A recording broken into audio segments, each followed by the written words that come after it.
ખબરોમાં બન્યા રહેવા માટે બેલ આઇકોન દબાવો અને એબીપી અસ્મિતાને સબસ્ક્રાઇબ કરો. ગીર સોમનાથ ખાતે રાબડા એસોસિએશનની મહત્વની બેઠક મળી, જેમાં ગોળ ખરીદતા વેપારી અને કોલ્ડ સ્ટોરેજ માલિકો પણ હાજર રહ્યા. બેઠકમાં ખેડૂતોને 1 ટન શેરડીના 200 રૂપિયા ભાવ ચૂકવવાની આશા વ્યક્ત કરાઈ. રાબડા સંચાલકોએ દશેરા આસપાસ રાબડા શરૂ કરવાની તૈયારી દર્શાવી છે.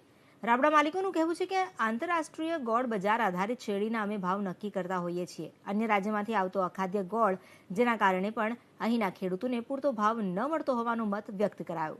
મહત્વનું છે કે ગીરમાં લગભગ 200ની આસપાસ ગોળ બનાવવાના રાબડા ધમધમે છે.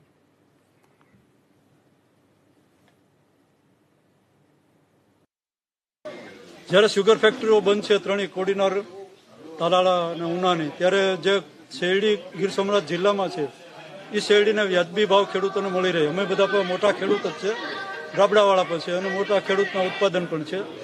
ખેડૂતોને વ્યાજબી શેરડીના ભાવ મળી રહે એ માટે અમે બધા પ્રયત્નશીલ છે અને એ માટે જ આ મિટિંગનું આયોજન કરવામાં આવેલ છે. ચાલુ કરવા માટે થઈને અત્યારે તો કેન્દ્ર, ગુજરાત અને અહીં પણ શાસન અત્યારે ભાજપ શાસન કરે છે શાસિત, પરંતુ ઉપર લેવલ ઉપરથી એવી રજૂઆતો થાય અને અત્યારે વાદ વિવાદ બધા ભૂલીને એક સાથે વ્યવસ્થિત રજૂઆતો કરે તો બધું થઈ શકે. નવી ફેક્ટરી થઈ શકતી હોય તો અમારે તો આ જૂને ચાલુ ફેક્ટરી છે એમાં કદાચ ક્રશિંગ ઓછું કરીને ચાલુ થઈ શકે તો બધાનો એક રંગ હોય તો બધું થઈ શકે, અશક્ય નથી.